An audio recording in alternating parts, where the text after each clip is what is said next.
어제나 오늘이나 영원토록 동일하신 신실하신 하나님을 찬양합니다.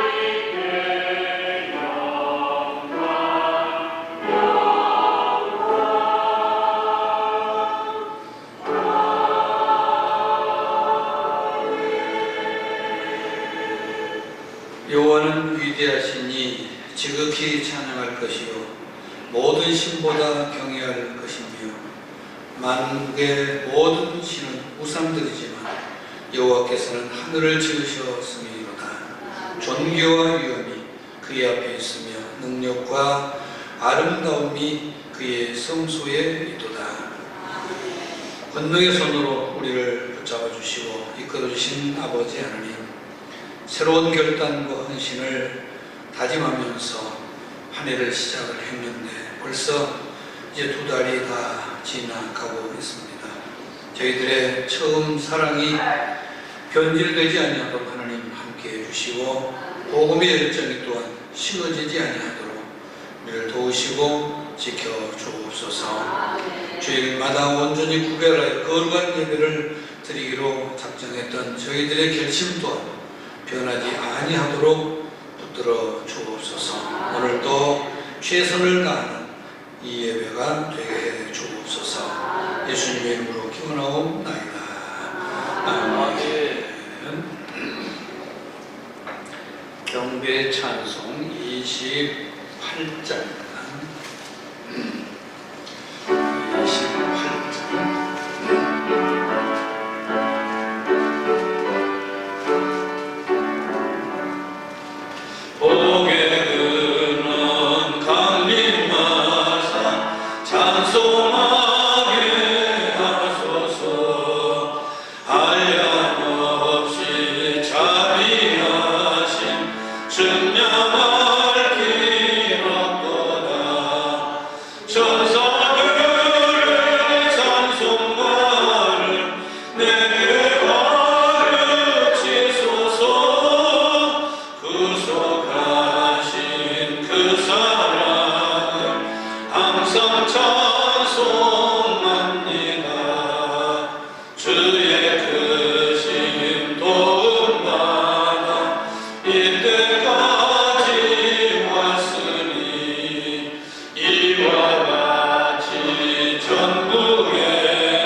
성시교도 81번입니다.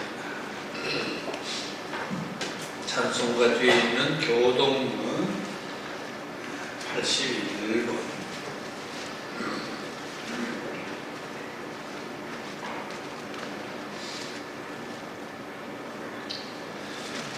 그러므로 주 안에서 갇힌 내가 너희를 구원하노니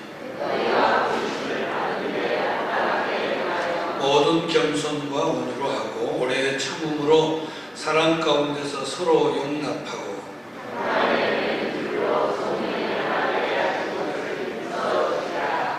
몸이 하나요 성령도 한 분이시니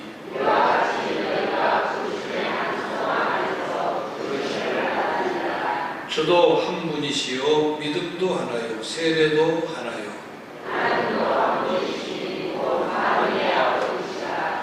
만유 위에 계시고 만유를 통일하시고 만유 가운데 계시도다. 참회의 기도를 드리는 시간입니다.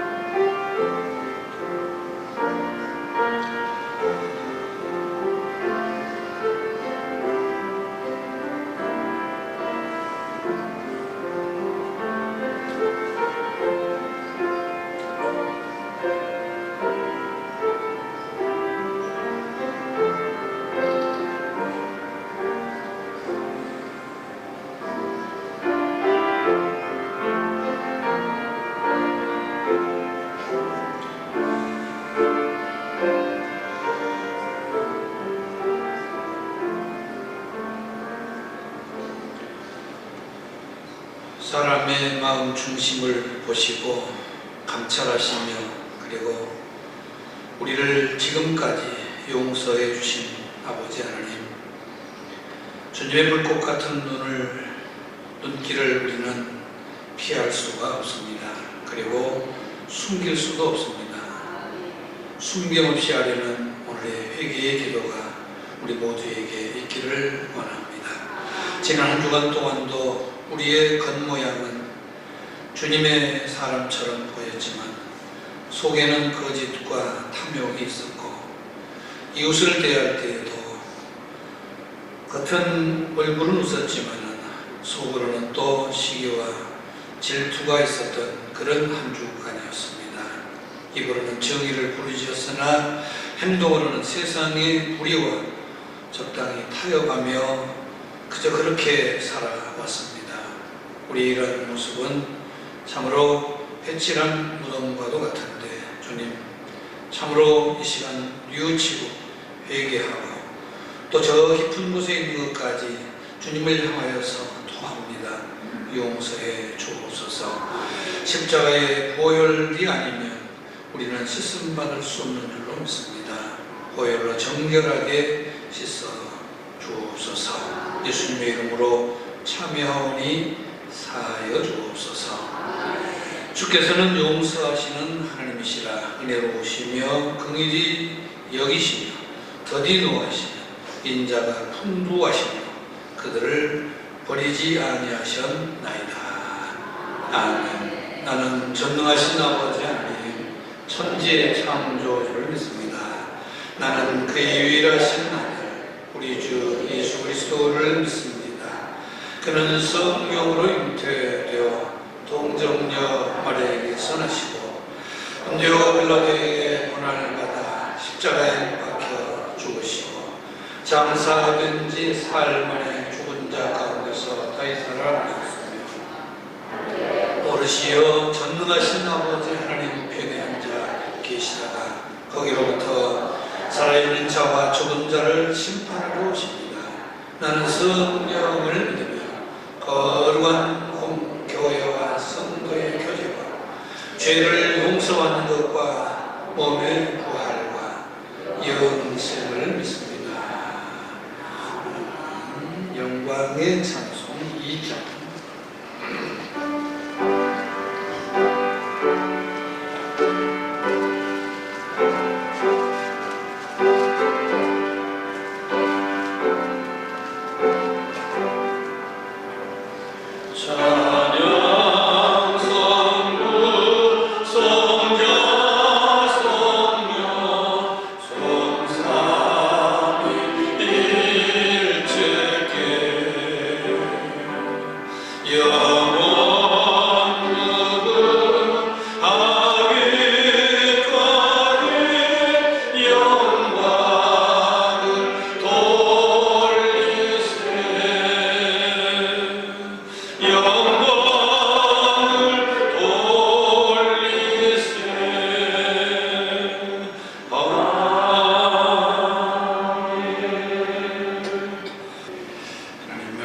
말씀은 요한복음 4장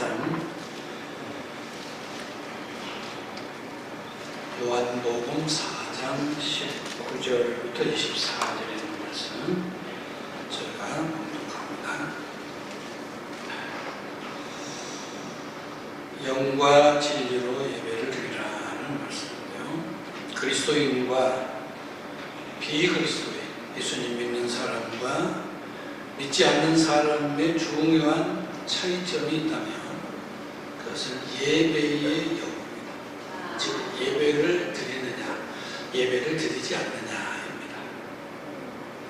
그리스도인은 주일마다 교회에 나가서 하나님을 예배합니다. 그러나 믿지 않는 사람들은 그러지를 않습니다. 그래서 이 예배는 신자와 비신자, 믿는 사람과 믿지 않는 사람을 나누는 중요한 하나의 표지라고도 할 수 있습니다. 예배가 이처럼 그리스도인 됨의 중요한 요소임에도 불구하고 우리 그리스도인들 가운데서도 예배를 소홀히 여기는, 그래서 형식적으로 생각을 하는 그런 이들이 적지 않습니다. 다른 중요한 일 때문에 예배에 빠지거나 예배를 드리기는 하지만 마음에 우러나오는 감동이 없는, 그래서 습관적으로 예배를 드리는 그런 예배자의 자세를 보게 됩니다. 우리가 그리스도인으로서 생명력 있는 그런 신앙생활을 하려고 한다면 예배에 성공해야 됩니다. 오늘 여기 여러분들 구경꾼 있습니다. 구경꾼 있습니다. 예배자가 다 되어야 된다. 지금 여기 다 예배자가 돼야 돼요.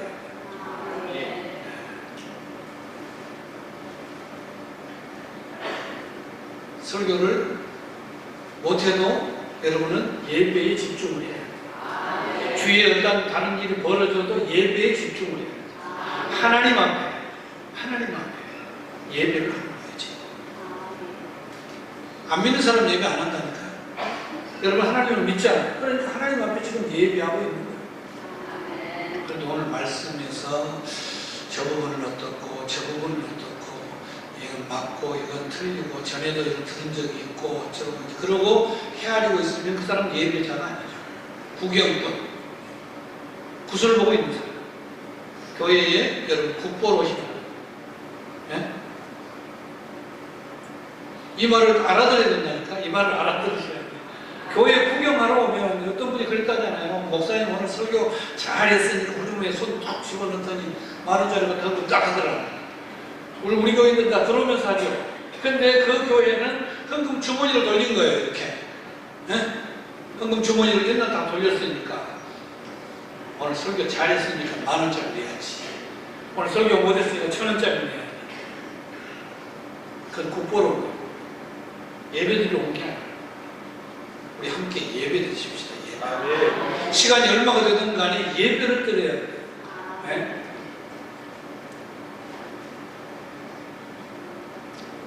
그리스도인으로서 생명력이 있는 그런 삶을 위해서는 예배에 성공을 해야 된다. 예배에 성공을 못하면서 그리스도인이다라고 할 수가 없다는 거죠. 성경을 읽어보면 하나님께서 예배에 얼마나 관심을 가지고 있는가를 알 수가 있습니다. 당신의 백성에게 예배를 얼마나 원하시는지 알 수가 있습니다. 하나님은 이스라엘 12지파 가운데 레위 지파라고 하는 한 지파를 선택을 해서 거기에서 예배에 관련한 업무를 할 수 있도록 전적으로 그 지파가 할 수 있도록 하는 것을 볼 수가 있습니다.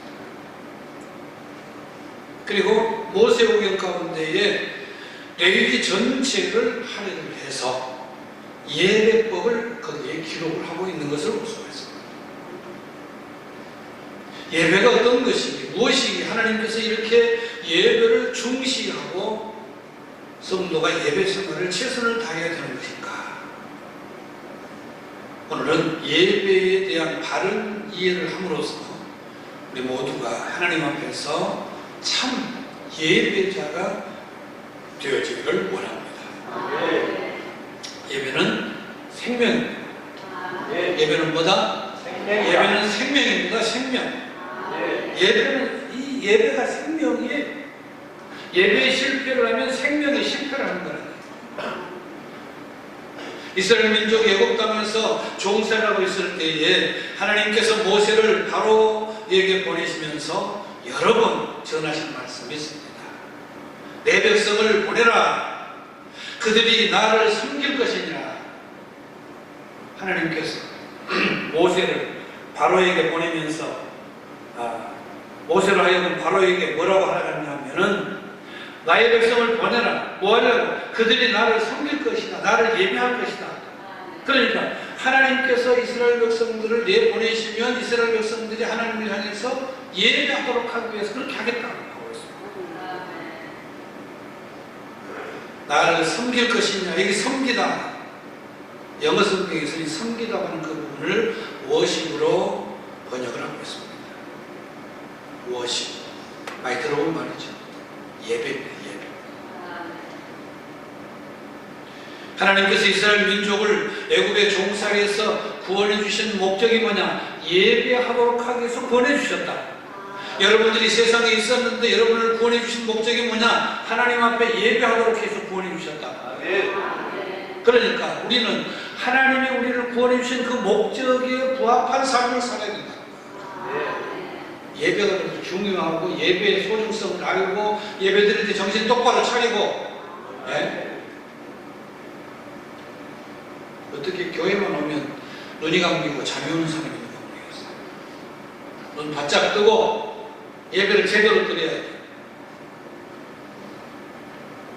그냥 와서 앉아있는 게 예배가 아니라니까. 예배를 드려야 된다니까. 말씀을 듣고 찬양을 하고 기도를 하고 그리고 말씀의 은혜를 받고 아멘을 하고 예배가 되어져야 돼. 하나님 앞에 드려져야 됩니다. 내 마음속도 자꾸 뭐 다른 것이 움직여 다른 것이 막 생각이 나면서 하나님의 말씀을 들어오지도 않고 예배에는 집중도 되지 않고 이건 예배가 아닌 거죠.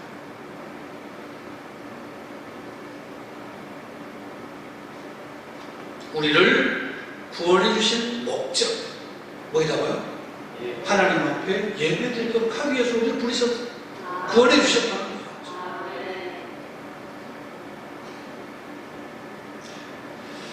요한계시록 7장에 보면 흰옷 입은 14만 4천 명의 사람들이 하늘에서 하나님을 예배하는 그런 이야기가 기록이 되어 있습니다. 14만 4천 명 구원받은 사람. 그 어떤 잘못된 데서는 14만 4천 명만 구원받는다 그렇게 얘기를 하는 건 잘못된 해석. 상징적입니다. 이 말씀은 하나님을 예배하는 것은 구원받은 사람이 누릴 수 있는 특권이 뭐냐? 예배다. 그럼 구원이 무엇입니까? 사전적인 의미로 구원은 어려움이나 위험에서 구원을 구해주는 것.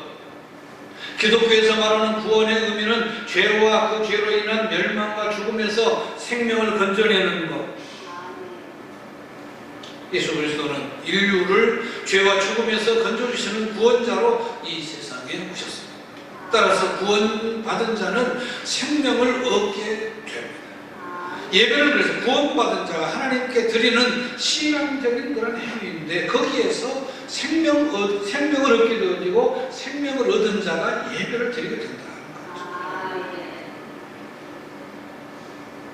구약에서 예배는 양이나 소, 짐승을 잡아서 피를 그 제단에 뿌리고 그 짐승을 제단 위에 불태워 바치는 그러한 방법으로 드려졌었습니다. 이것이 오늘날에는 영적인 중요한 의미로 우리에게 다가오는데 희생의 제물에 피를 뿌리고 제단 위에서 불태워 바치는 이 예배는 부득불 이제는 생명의 희생을 수반하지 않을 수가 없는데 바로 예수님께서 당신의 몸을 바쳐서 우리를 즉 피를 흘려서 우리를 구원해 주셨습니다. 레위기 17장 11절에서 육체의 생명은 피에 있다.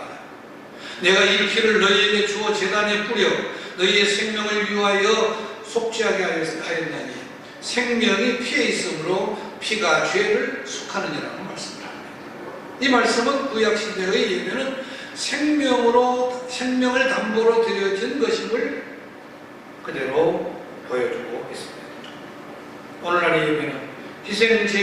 자기와 생명을 바치는 방법으로 드려지지는 않습니다. 그러나 구약 시대의 예배가 지닌 이 본질, 그것은 그대로 계승이 되고 있습니다. 그러므로 예배는 생명입니다. 생명. 그러니까 우리는 예배를 드릴 때에 생명 바쳐 예배를 드려야 됩니다. 예배 자리에 나간 사람들은 생명을 얻지만 예배 자리에 나가지 않는 사람은 생명을 얻을 수가 없습니다. 로마 제국이 기독교를 가혹이 박해할 때에 그리스도인들은 생명을 걸고 예배를 드렸습니다. 예배가 생명이기 때문에 그렇습니다. 예수님이 십자가 위에서 피 흘리시고 희생의 제물로 돌아가신 것은 구약의 제사 제도를 완성을 하셨습니다. 구약의 제사 제도가 제도 자체가 예수 그리스도의 희생적 죽음을 예표한 것이기 때문에 그렇습니다. 예수님은 자신의 생명으로 구약의 예배를 구현하셨고 이를 완성을 하셨습니다. 예수님이 이루신 이 생명 구원을 오늘 우리는 예배를 드림을 통해서 얻게 되어지고 또 이 생명 구원은 예배를 드리는 사람만 받을 수가 있습니다. 예수님께서 온 인류를 위해서 십자가를 지었지만 그 구원의 은총은 오직 그를 믿고 그를 영접한 사람, 그 사람에게만 그 예수님의 십자가가 유효합니다. 그러니까 우리가 드리는 이 예배는 단순한 종교 의식이 아닙니다. 피와 생명으로 드려진 구약의 예배를 승계해서 생명을 구하는 거룩한 하나의 예식인 것이죠. 우리가 이 예배 자리로 부름을 받았다고 하는 것은 얼마나 크고 놀라운 은혜인지 모릅니다. 우리는 이 예배 자리에 나아감으로써 구원받은 하나님의 백성임을 먼저 깨달아야 됩니다. 자각을 해야 된다 그러죠. 야, 나는 구원받은 하나님의 백성이다. 그리고 그 구원받은 하나님의 백성에 대해서 나의 죄와는 상관없이 확신을 가져야 돼요. 확신. 이래가지고 내가 구원받을까? 그런 생각하지 마시라. 이제 하나님께서는 여러분을 선택을 해서 너는 내 것이라고 하신 이상 우리는 모두 다 하나님의 것이 되었고 하나님을 예배하는 자가 되었습니다. 예배를 잘 드리려고 해야 돼요. 여러분, 죄가 없어지도록 좀 노력 좀 해야 되겠다. 어떻게 됩니까? 그렇다고 안 하면 안 되죠. 네? 노력을 안 하면 노력을 해야 되죠. 그러나 그게 쉽지는 않습니다. 나는 그렇다고 생각을 하는데 오히려 주위에서 보면 오히려 엄청난 잘못을 저지르고 있는 그런 사람들도 있습니다. 구원받은 나는 하나님의 백성이다. 알고 확신을 가져야 돼. 그리고 그 확신 속에서 하나님을 향한 예배를 드려야 된다는 거죠. 예배는 생명이다. 예배는 존귀와 영광을 주는 것이다. 이 예배는 헬라어로는 프로스케네오라고 합니다. 아무에게와 입맞추다 두 개가 모아진 그런 단어입니다. 누구와 입맞추다 두 개가 모아진 단어입니다. 원래 의미는 뭐냐면 종이 주인에게 문안할 때에 종이 주인에게 와서 문안할 때에 인사할 때에 존경의 표시로 머리를 조아리며 발에 입맞추는 것을 가리킵니다.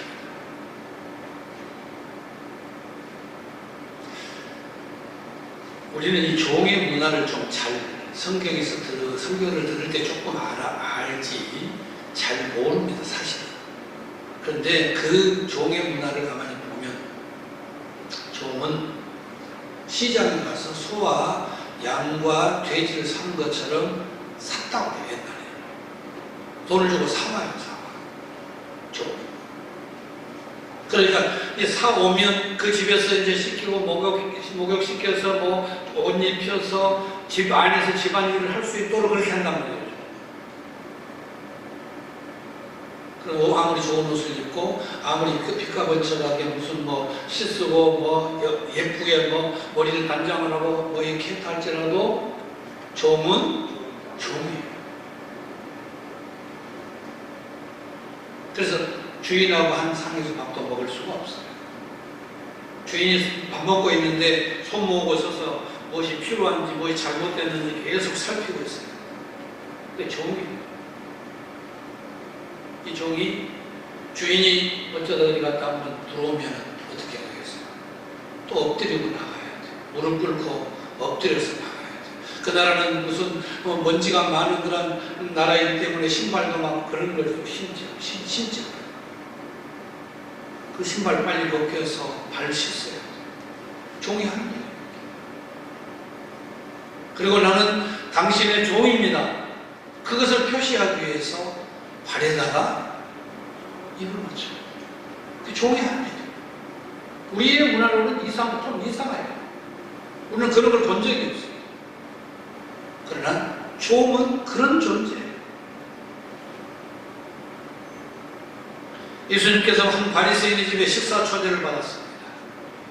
그 동네에 죄를 지은 한 여자가 눈물로 예수님의 발을 적시고 자신의 머리털로 예수님의 발을 닦고 그 발에 입을 맞추고 향유를 부었다 했습니다. 바로 이 여인이 한 행동이 그 행동입니다. 종이 할 수 있는 행동. 바로 예배는 종이 주인의 발에 입 맞추는 것처럼 하나님을 나의 주인으로 모시고 그를 향한 지극한 존경과 경외심을 표현하는 그런 행위가 예배입니다. 우리 하나님 앞에 예배한다라고 했을 때 그런 모습을 갖고 예배를 해야 된다. 한번 자신을 한번 살펴보시기 바랍니다. 그런 모습 가지고 예배를 했는지 아니면 고개 빳빳해가지고 무슨 뭐 설교를 평가하고 그러고 앉아서 오늘 무슨 되고 안 되고 정리는 되고 안 되고 무슨 어쩌고 그러고 앉아서 예배를 들었는지.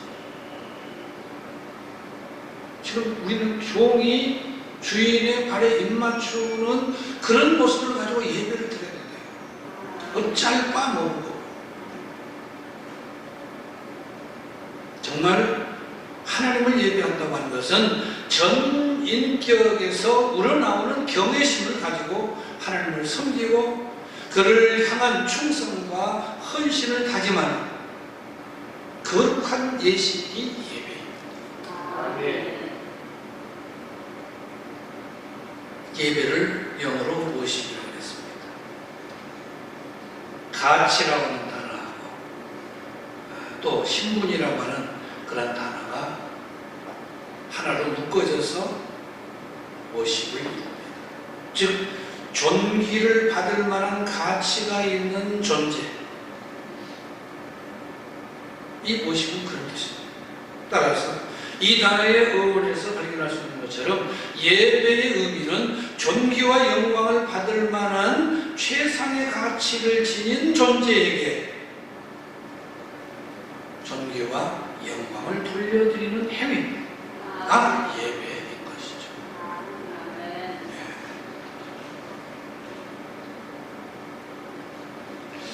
오늘 주일날 교회에 나와서 앉았다가 갔으니까 나는 예배를 드렸다.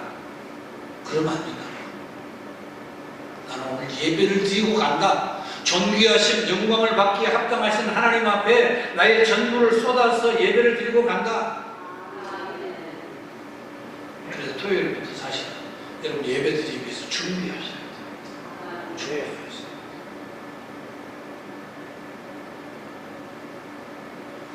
우리가 믿는 하나님은 존귀와 영광을 받을 만한 최고의 존재입니다. 네. 계시록 4장 11절에 우리 주 하나님이여 영광과 존귀와 권능을 받으시는 것이 합당하오니라고 했습니다. 그리고 계시록 이제 5장 12절에서는 죽임을 당하신 어린 양은 능력과 부와 지혜와 힘과 존귀와 영광과 찬송을 받으시기 합당하시다라고 하고 있습니다. 우리는 마땅히 그 하나님, 존귀와 영광과 찬송을 받으시기 합당하신 그 하나님께 영광을 돌려야 되고 찬송을 해야 되고 바로 그것이 예배자로서의 취한 그런 자세입니다.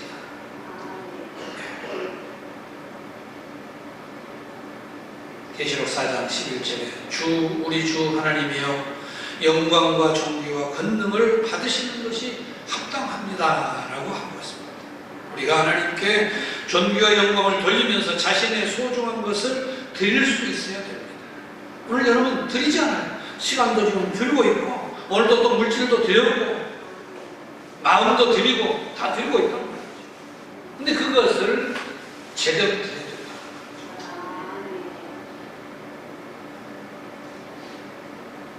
물질도 드릴 때에 있으면 드리고 없으면 드리지 않고 그러지 마시기 바랍니다.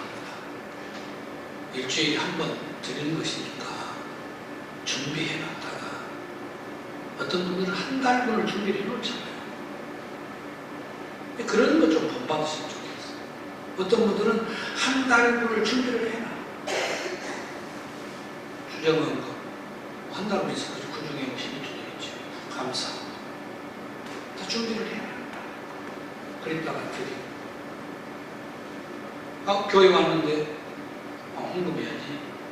그리고 뒤에 소주머니에 두개 정도 끄집어내서 그래도 또 두개 지금 그대로 드리기 좀 그러니까 오늘 쭉 땡겨 피워가지고 넣어서 드리고 그러지 말아요. 예배를 어떻게 그렇게 드려요?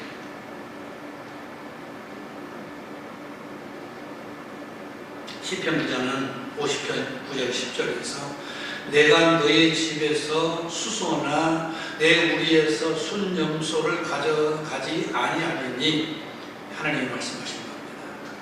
이는 산림의 짐승들과 무산의 가축이 다 내 것이다. 하나님이 그렇게 말씀을 하십니다. 산의 모든 짐승, 모든 산들의 가축이 다 하나님의 것이다. 그런 말씀입니다. 하나님이 우리 성도들에게 원하시는 것은 몸과 마음을 바쳐 충성하는 것을 원합니다. 사도 바울은 너희 몸을 하나님이 기뻐하시는 거룩한 산 제물로 드려라. 이는 너희가 드릴 영적 예배라고 말씀을 합니다. 예배는 하나님이 원하시는 것을 드려야 된다고 하는 그런 말씀입니다. 몸과 마음을 드릴 것을 말씀을 하고 있습니다. 우리 하나님께 충성할 때 우리 예배가 하나님께 최상의 존귀와 영광을 돌리는 그런 행위가 되어진다. 몸으로 드리는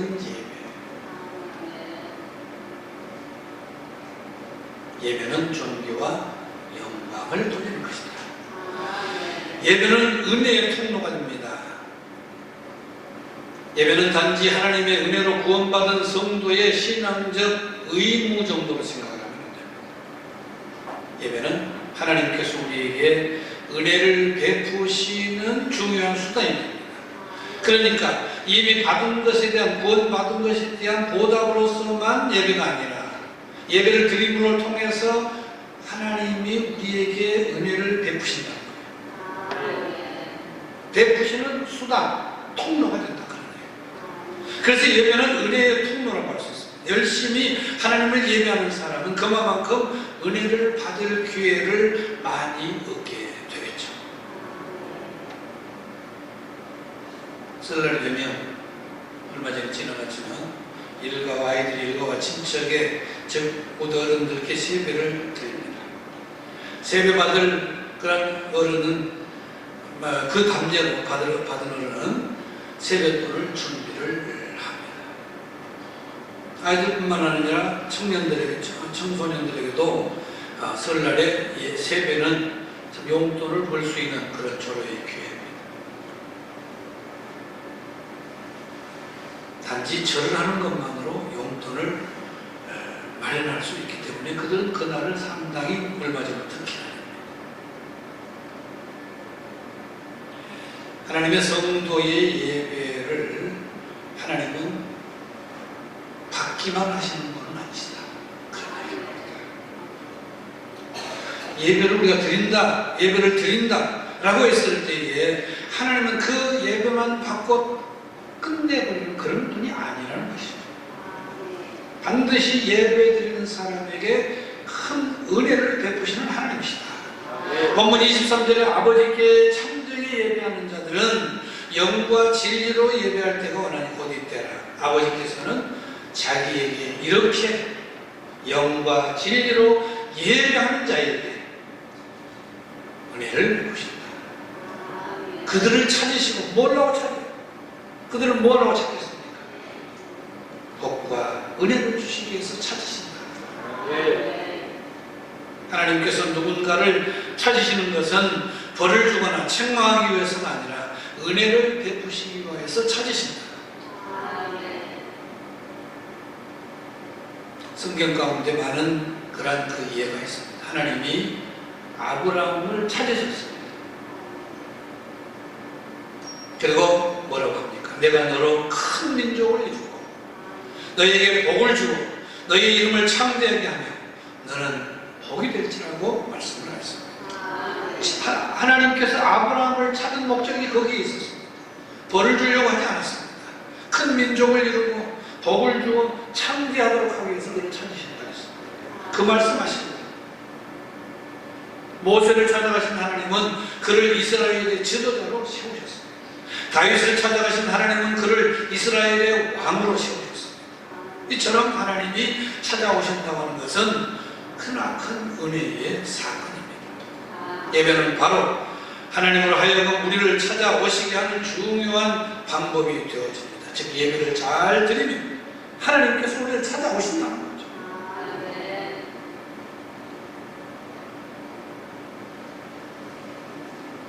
에티오피아 내시가 예배하러 예루살렘에 왔다가 돌아가는 길에 성령의 시를 받은 빌립 집사를 만나게 되는데 이 사건은 이 내시에게 있어서는 일생일대의 행운이 아닐 수 없습니다. 하나님이 그를 찾아가신 겁니다. 뭐하러 갔다 오는데? 예배하러 갔다 오는데.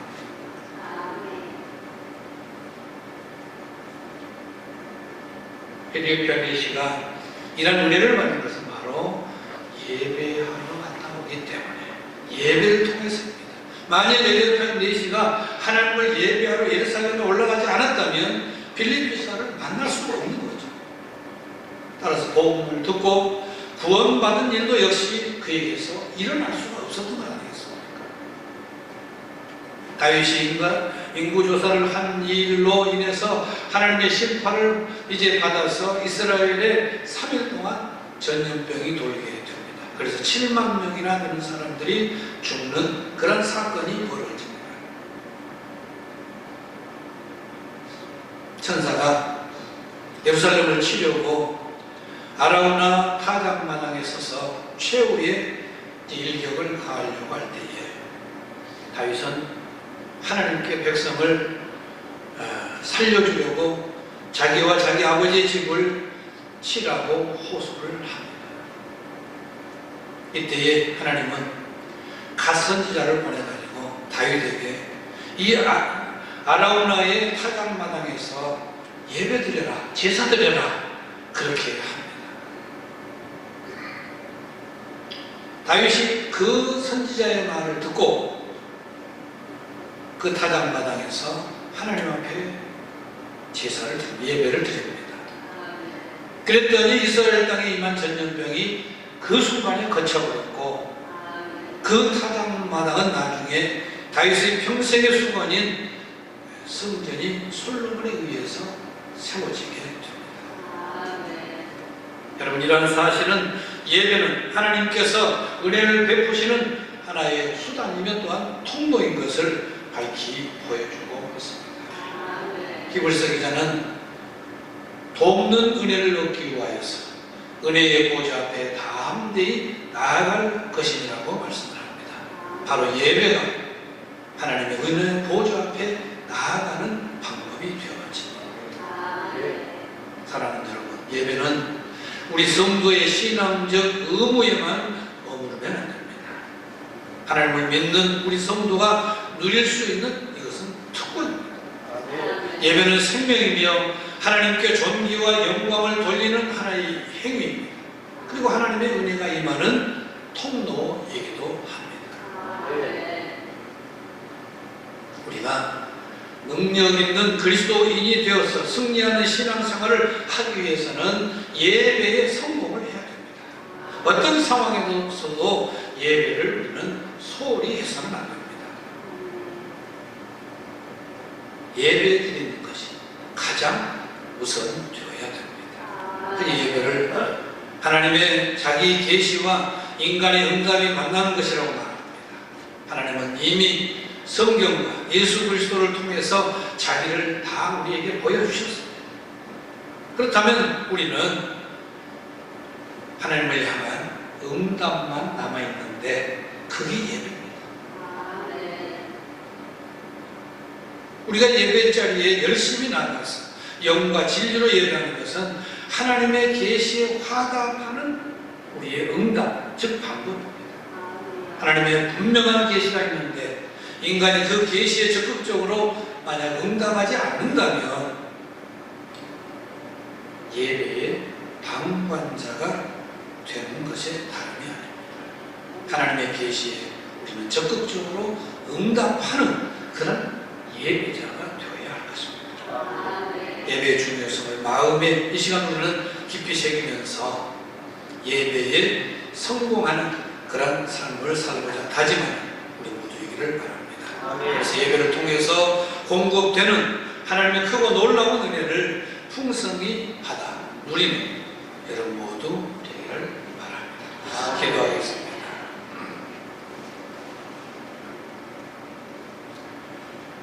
영과 진리로 하나님을 예배하라고 말씀하십니다. 우리 모든 성도들 예배의 중요성을 알았사오니 예배의 중요성을 더욱 깊이 알고 참으로 예배할 때마다 영과 진리로 예배하는 우리 모두 되게 주옵소서. 예수님 이름으로 기도하옵나이다. 아멘. 응답 찬송 25장.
이제는 우리 주 예수 그리스도의 은혜와 하나님의 크신 사랑하심과 성령의 교제하심이 여기 모든 성도들과 함께 하여지이다. 아멘.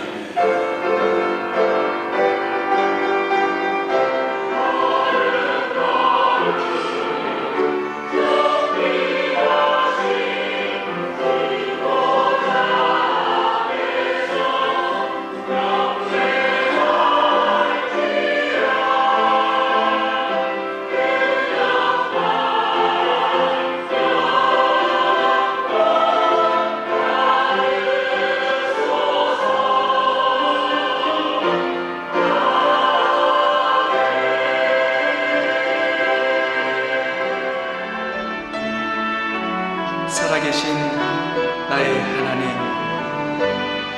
주의 이름을 높여 드립니다.